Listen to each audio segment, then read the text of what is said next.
Bien, donc nous allons vous présenter effectivement la DREAL et nous le projet d'aménagement de l'autoroute A480 et du Rondeau. Donc dans la présentation, vous avez les deux parties. Donc nous allons être de concert sur cette présentation.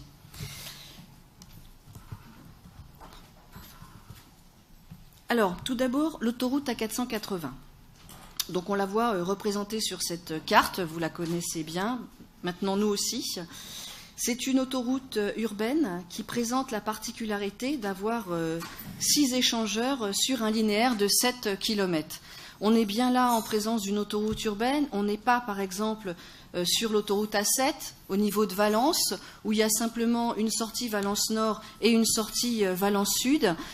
Donc finalement les habitants de Valence ne prennent pas l'autoroute. Là c'est pas du tout le cas. On est bien sur une autoroute urbaine avec beaucoup d'usage local, je dirais, avec des échanges, des transferts, d'où le nom d'autoroute urbaine qui est vraiment insérée dans la métropole. Donc je reviens moi-même aussi sur le protocole d'intention que nous avons signé le 10 novembre 2016 avec des objectifs et des ambitions vraiment partagées. D'abord pour les usagers, fluidifier la circulation et fiabiliser les temps de parcours.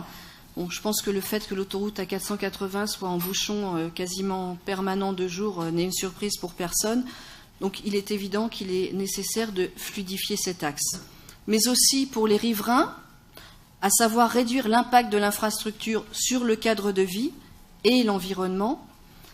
Et enfin, pour la qualité de vie, favoriser la mobilité durable au travers des transports collectifs, des modes doux et des nouveaux services de mobilité que l'on voit de plus en plus apparaître. Au niveau des principes d'aménagement qui sont rappelés dans le protocole, c'est une conception avec une vitesse maximum autorisée de 90 km/h, donc une conception sur un référentiel que l'on appelle dans la profession VSA 90. Sur la partie en service, un intérêt partagé pour une vitesse à 70 km/h entre le Vercors et Louise Michel, on y reviendra tout à l'heure, et enfin une insertion paysagère et urbaine de grande qualité, en favorisant les aménagements paysagers et la protection du bruit. Donc je reprends 6 points qui figurent ainsi dans le protocole et qui guideront la présentation qui suit. Le point numéro 1, c'est un aménagement des diffuseurs repensés avec des aménagements plus compacts. Pourquoi ? Parce qu'il ne s'agit pas simplement que d'élargir l'autoroute à 3 voies et donc de redonner la fluidité à l'axe, mais bien aussi d'améliorer le système d'échange. Faire l'un sans l'autre n'aurait pas de sens. Donc il y a certes un travail sur l'axe, mais aussi sur tous les échangeurs. Je vous le présenterai en détail juste après. Le deuxième point, c'est l'étude de création d'une voie spéciale partagée au sud du Rondeau. Ça c'est pareil, j'y reviendrai, vous la connaissez bien, la VSP actuellement qui est sur la 48.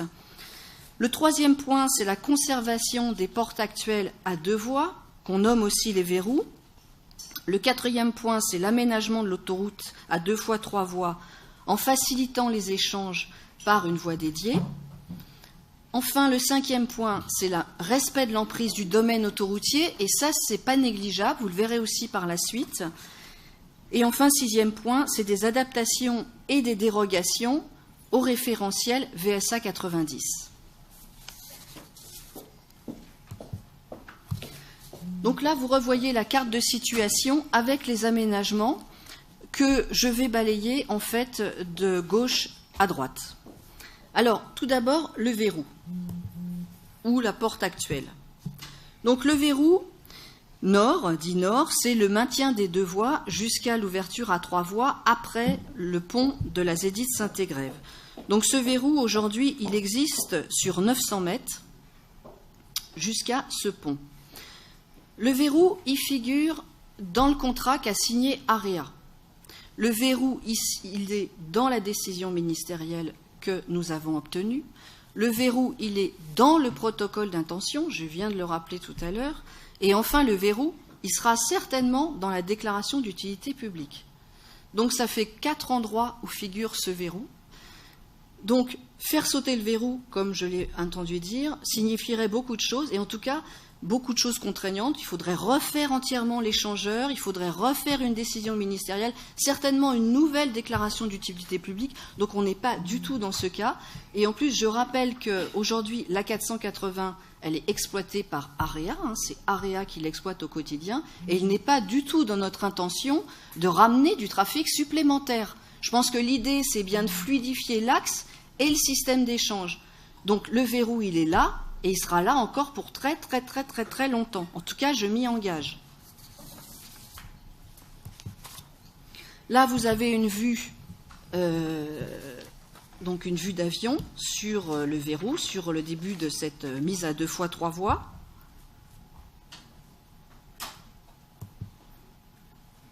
Là, vous avez le verrou sud. Donc vous voyez que sous le rondeau, donc à droite, on est bien à 2 voies et qu'on s'ouvre à 3 voies juste après. Donc il y a bien un maintien des verrous nord et sud dans le projet et dans beaucoup de documents, comme je viens de vous le dire.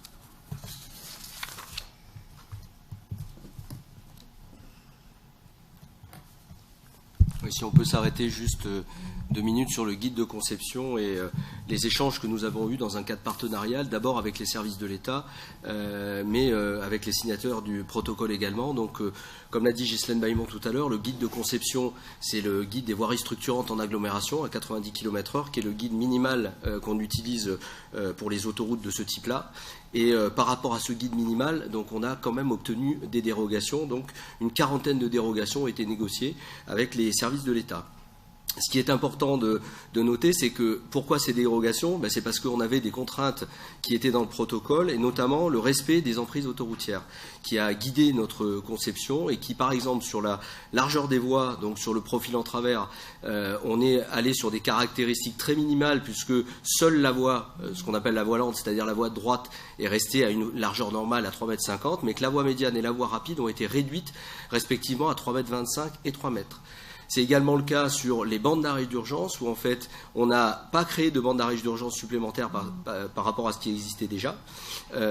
Et enfin, donc, l'objectif a été d'avoir une conception qui favorise aussi ce qu'on appelle les entrecroisements, ce qui nous a permis d'avoir 5 zones d'entrecroisement, mais qui sont réduites et sur lesquelles on a également obtenu des dérogations.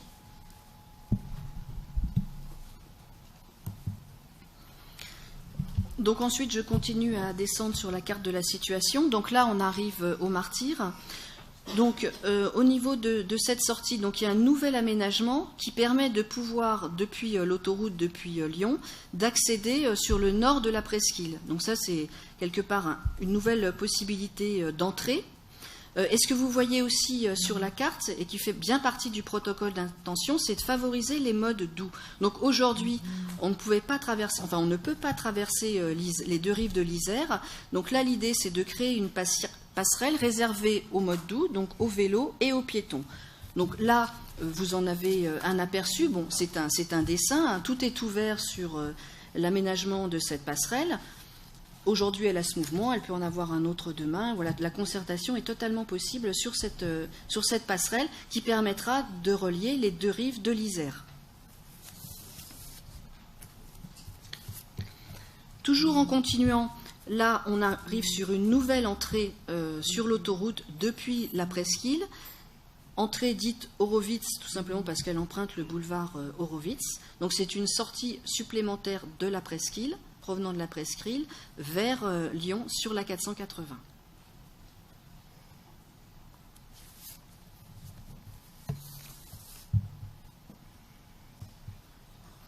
Ensuite, nous arrivons au diffuseur du Vercors, qui va être réaménagé, et notamment tous les mouvements de tournée à gauche, qui ont été supprimés il y a quelques années, vont être rétablis. Je vais vous montrer un schéma plus détaillé. Voilà. Donc, vous voyez que le pont que vous voyez en haut de l'image, c'est le pont actuel. Et le pont que vous voyez en bas, c'est un nouveau pont qui va être construit et qui va permettre aux gens de Fontaine de pouvoir directement accéder à l'autoroute en allant vers Lyon. Vous voyez, en fait, ça fait comme un giratoire un peu oblong.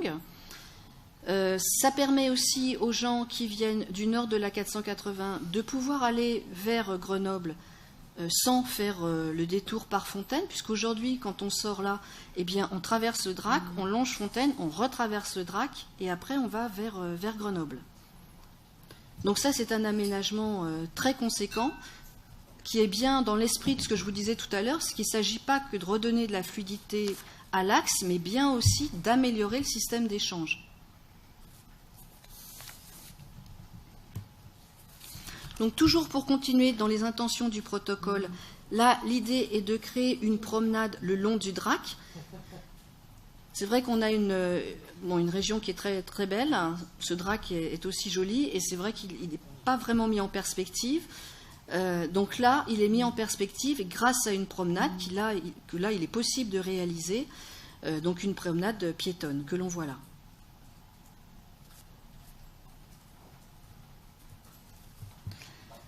Arrivons maintenant sur Catane. Donc sur Catane, dans les ouvrages notamment nord et sud, donc il y a des réservations, vous les voyez là, qui sont déjà prévues pour faire passer une voie supplémentaire. En fait, c'est tout l'axe qui se déporte. Et sur l'ouvrage qui soutient le tramway dit historique, bon, parce que l'ouvrage est ancien, cette réservation n'existe pas. Donc, cette partie-là de l'ancien ouvrage sera démolie et un nouvel ouvrage sera reconstruit avec la possibilité de passer dessous.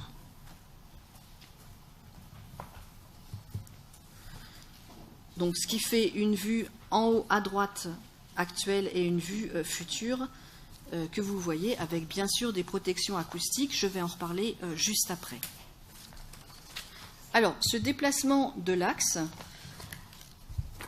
de l'autoroute donc permet tout d'abord de créer un terre-plein central très planté où il y aura l'écran acoustique, mais il n'y aura pas que la protection acoustique, il y aura aussi des plantations et on a donc un décalage vers la ville. Donc je ne sais pas si vous voyez bien, mais je peux vous le dire, ce qui fait qu'on rapproche aujourd'hui entre la bretelle d'insertion vers l'autoroute à 480 au niveau du gymnase fait 40 mètres au niveau de la bretelle orange et 47 mètres sur la flèche blanche. Donc en rapprochant la bretelle, ce qu'on ne peut pas faire autrement, puisque vous avez vu, il y a des réservations dans les ouvrages d'art, donc il faut se mettre forcément dans les ouvrages d'art. Donc la partie orange est réduite à 29 mètres, donc il reste 29 mètres et 27 mètres pour la partie blanche. Ce qui, si on prend une vue depuis les maquettes que nous avons réalisées d'aménagement du projet, donc vous voyez là, on est c'est une vue aérienne en fait depuis le Drac. Donc vous voyez en haut, donc on voit côté gymnase, école. Donc vous voyez les écrans acoustiques qui seront créés sur cette bretelle. Hein, vous les voyez bien en haut avec une végétation. Je vais vous montrer des photos juste après. Donc bien sûr l'écran acoustique sera nettement plus important que ce qu'il est aujourd'hui. Et après vous avez une vue depuis le gymnase.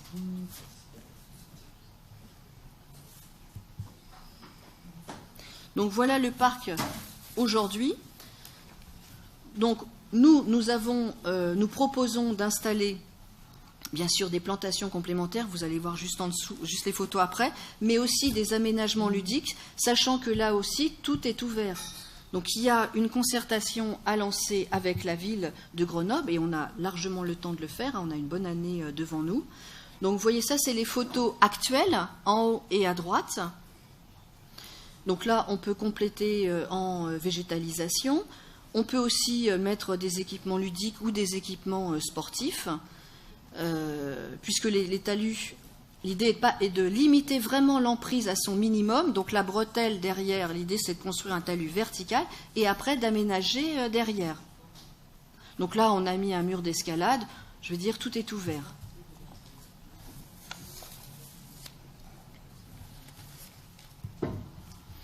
Ensuite, là, nous sommes au niveau du quartier Mistral. Donc, vous voyez en haut à droite une photo, je dirais, typique des autoroutes des années 70 avec de l'éclairage public, la ligne haute tension, l'écran comme on en construisait à cette époque. Et en bas, vous pouvez voir ce que ça pourrait donner demain Donc un écran, une protection phonique verticale côté autoroute. Bon, là, il est végétalisé puisqu'il fait quand même 8 mètres de hauteur, puisque ce qu'on s'attache à faire, c'est que malgré l'élargissement, les personnes qui résident dans l'immeuble n'auront pas de vue, alors qu'aujourd'hui elles voient l'autoroute, hein, elles n'auront pas de vue sur l'autoroute. Donc l'écran, il fait 8 mètres de haut, et derrière, côté quartier Mistral, il est prévu tout un talutage avec beaucoup de plantations, des voies piétonnes, des possibilités de faire du vélo aussi, voilà.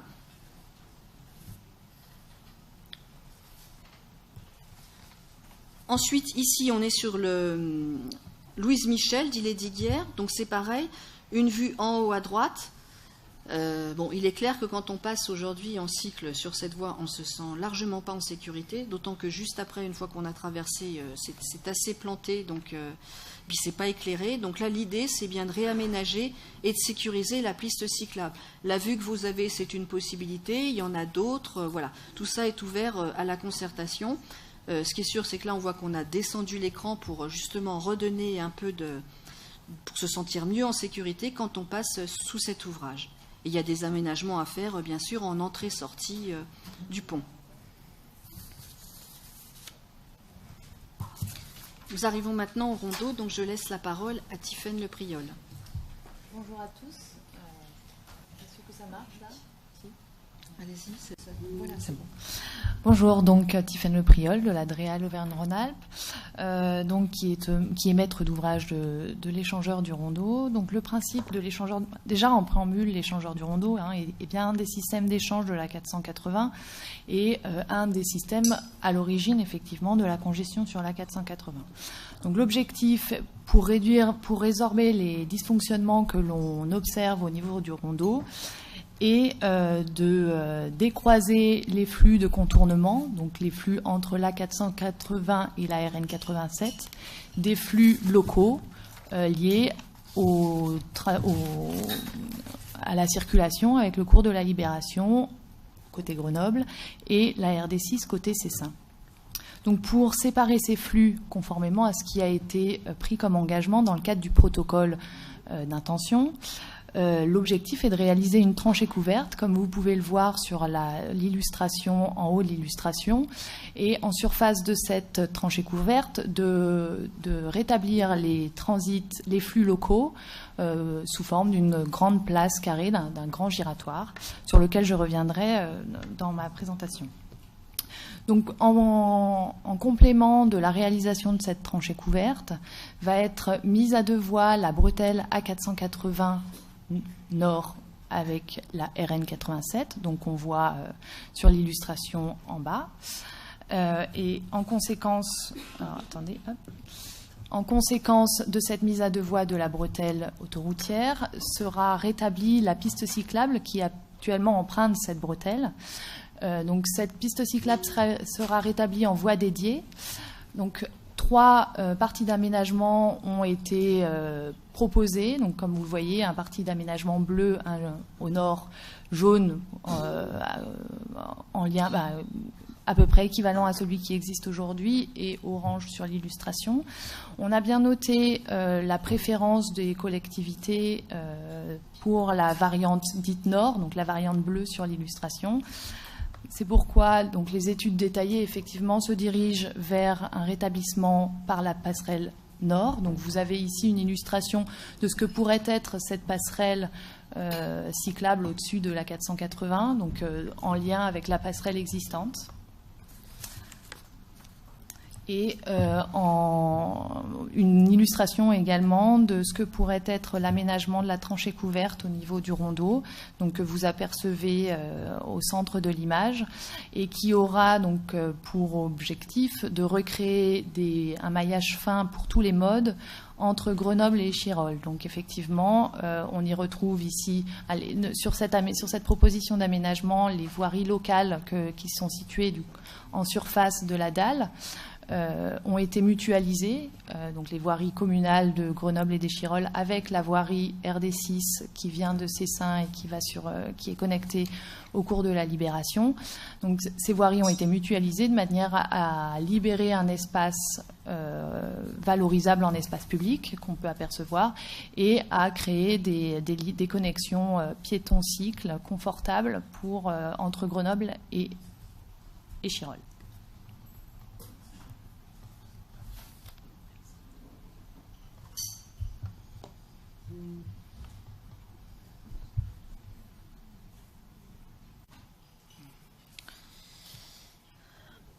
Ensuite, sur les objectifs et les ambitions partagées. Alors, dans le protocole, j'en ai parlé tout à l'heure, figure la mobilité durable. Donc, l'implantation de parkings de covoiturage aux abords des entrées d'autoroutes et notamment à l'extérieur du cœur de ville, puisque pour que le covoiturage fonctionne, il faut que les parkings soient autour et que les gens changent de mode autour du centre de l'agglomération. Donc il y a un recensement des besoins de places de parking qui a déjà débuté depuis quelques mois sur la 48, la 49, la 41 Sud et la 51. Actuellement, nous sommes en cours d'analyse des taux d'occupation pour proposer des aménagements avec les collectivités, puisque certains parkings sont pleins tout le temps, d'autres le sont moins.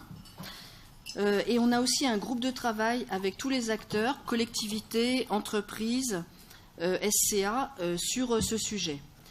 Dès à présent, bon, c'est un schéma de principe, hein, il y a une opportunité qui a été recensée à VOREP, mais il y en a d'autres qui sont en cours, mais qui sont moins avancées, d'où la présentation de cette image.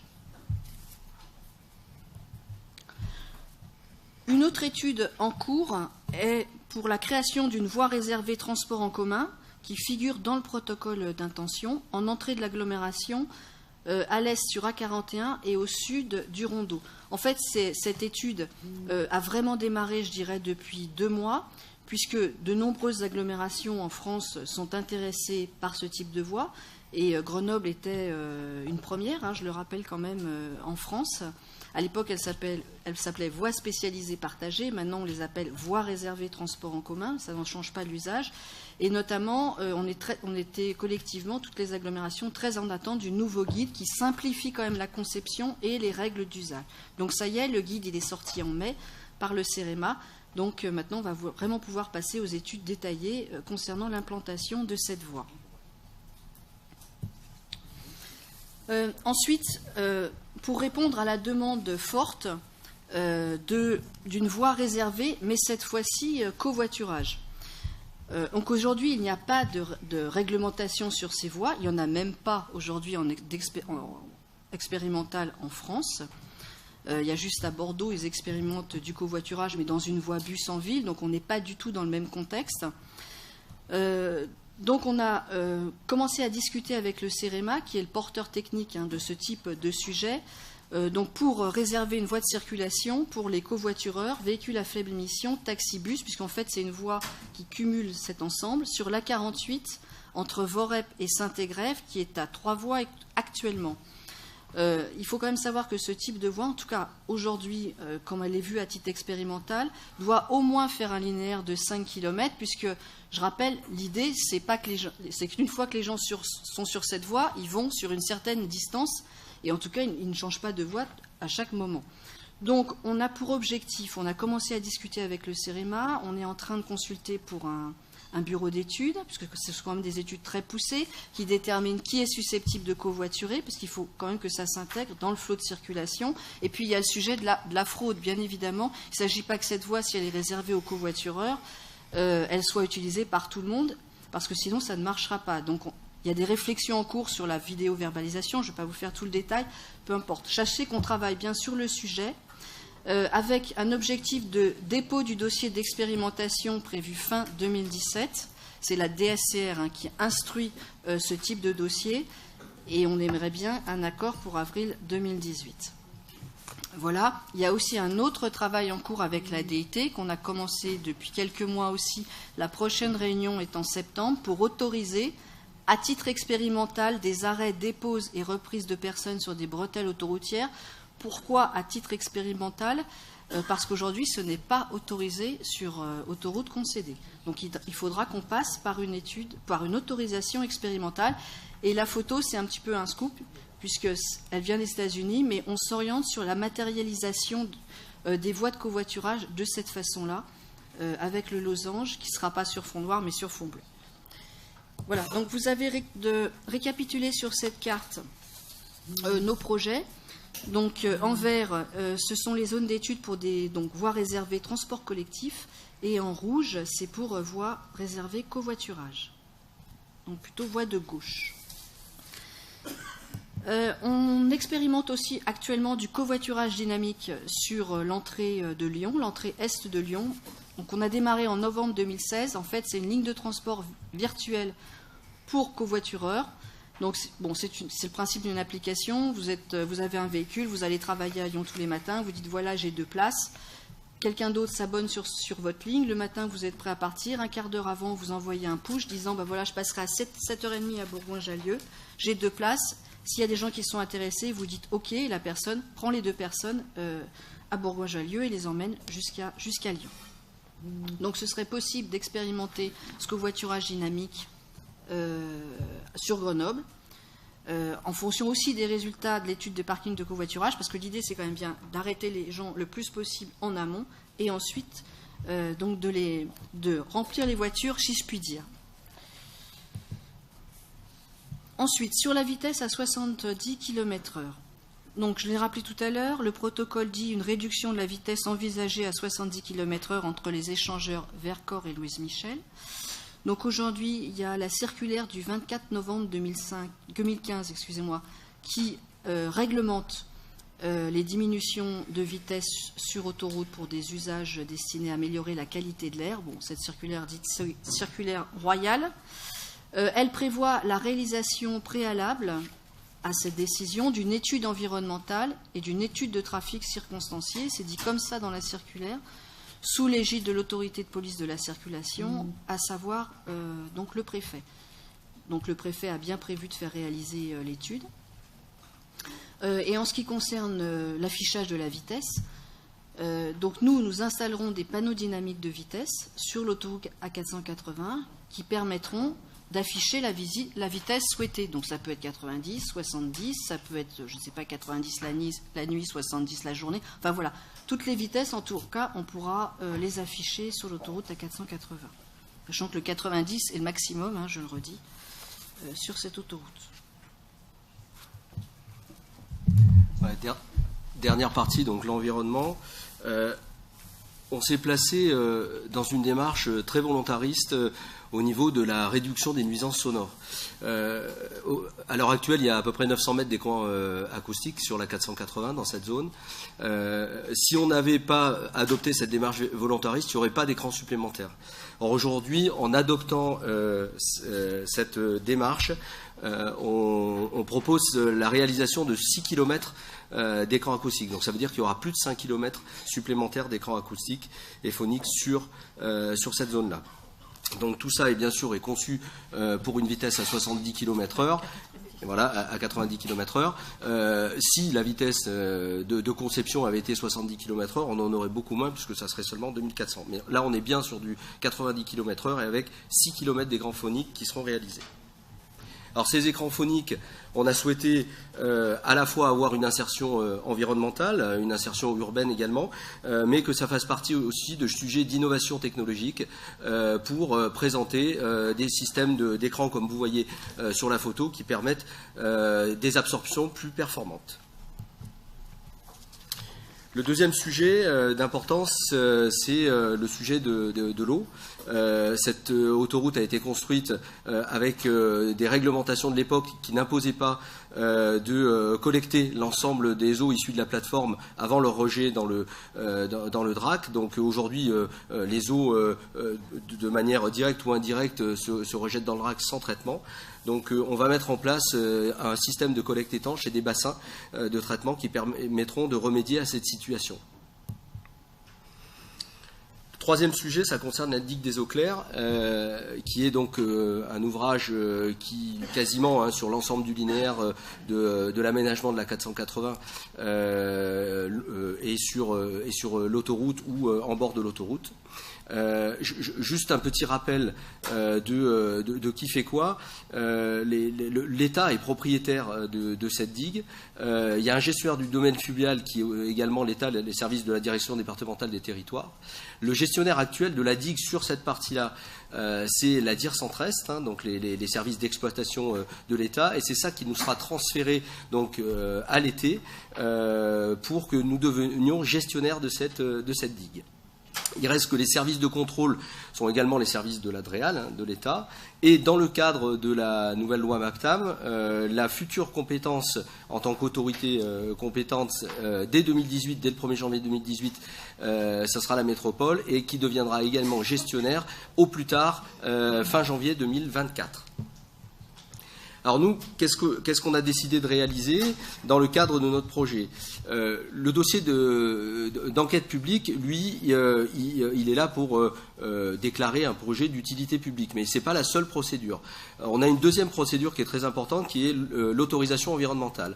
Cette autorisation environnementale, on a des études en cours et qui vont aboutir à une autre enquête publique qui, elle, sera réalisée au printemps 2018. Alors, pour arriver à mettre au point ce dossier, donc, on est parti de l'étude de danger qui a été réalisée en 2014, sur lequel l'ADREAL vient de rendre un avis en juin dernier. Le PPRI du DRAC, qui lui est en cours et qui est piloté par les services de la direction départementale des territoires. Monsieur le préfet a souhaité mettre en place des groupes de travail auxquels il a associé l'ensemble des parties concernées et notamment, bien sûr, AREA. Et dans le cadre du dossier d'autorisation environnementale que j'évoquais, donc à la fois ce dossier il est pour la 480 mais également pour le Rondeau, donc on a en cours des études hydrauliques et également des études géotechniques qui vont permettre de caractériser la stabilité de la digue. Donc l'ensemble de ces données va faire que la finalité pour l'aménagement de la 480, ça va être des prescriptions pour réaliser ces travaux, sachant que notre engagement que l'on a pris, et dans le cadre également de la déclaration d'utilité publique, c'est de ne pas altérer les caractéristiques de cette digue. Et le dossier qui sera présenté précisera les modalités techniques pour qu'on puisse atteindre cet objectif. Le sujet de la qualité de l'air est un sujet important. On a travaillé avec un bureau d'études indépendant qui s'appelle Air Auvergne-Rhône-Alpes, qui nous a permis de caractériser l'ambiance actuelle et de regarder ce que donnait l'aménagement de la 480 dans le futur. Donc, les études montrent qu'il n'y a pas une surexposition des populations. Pourquoi? Parce qu'il va y avoir une meilleure fluidité de l'autoroute dans la zone qui est traversée. Puis il y a également un report de trafic des voiries de l'agglomération sur la 480. Et dernier point, donc, qui concerne la biodiversité, donc toute la partie qui se trouve notamment le long du Drac, où on a une biodiversité assez riche, avec à la fois des espèces qui sont des espèces protégées. On a deux espèces notamment emblématiques, l'inule de Suisse et l'orthotrique de Roger, et un animal qui est protégé, qui est le castor, et qui a ses habitats qui sont un petit peu disséminés partout. Alors je précise, quand on détruira les habitats du castor et pas le castor, on recréera ces habitats dans d'autres endroits propices à son développement. Si on détruit.